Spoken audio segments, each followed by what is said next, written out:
Kluci, vy jste tak vtipný. Aha. Nic jsme neřekli, Bruch. Ty jsi divná. Ahoj lidi, našla jsem tuhle holku, která bude s náma kamarádka. Tak se jdeme představit. Já jsem Jáchym, je mi 17 let a tohle jsem já. Já vím, že se ti líbím, Jáchyme. Buď už sticha. Já jsem Richard, je mi 16 let a tohle jsem já.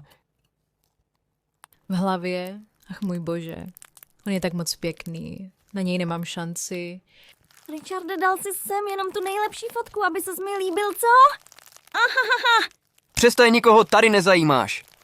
Já jsem Julie, je mi 16 a tohle jsem já. V hlavě. Ach můj bože, ona je krásnější jak já, grr. Je mi 13 let. Jsem hovniválka. A tohle jsem já. Vím, že jsem nejkrásnější. Hnusnější holku jsem ještě neviděl.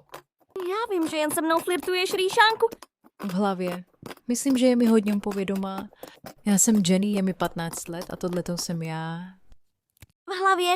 OMG, ta mi přijde povědomá. Grr. V hlavě OMGG, ona je tak krásná, na ní nemám šanci. Kluci, jdeme si zahrát Steel a Brainrot? Ne. Já jdu spát, nazdar. Tak já taky dobrou. Všichni řekli dobrou noc.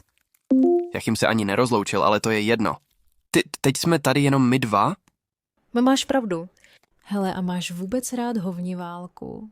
Byla to nejspíš moje BFF, ale když dostala Robuxy, tak mě opustila. Teda doufám, že to je ona, protože má jiný hlas, ale vypadá úplně stejně. A taky mi řekla, že jsem chudá smradlavka, ale já jsem miliardářka. Jen jsem prostě nechtěla utrácet peníze do her. A taky po mně furt chtěla něco za hodně peněz. Tak to je hrozný!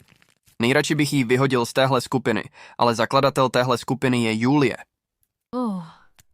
Tak já jdu spát, tak dobrou noc.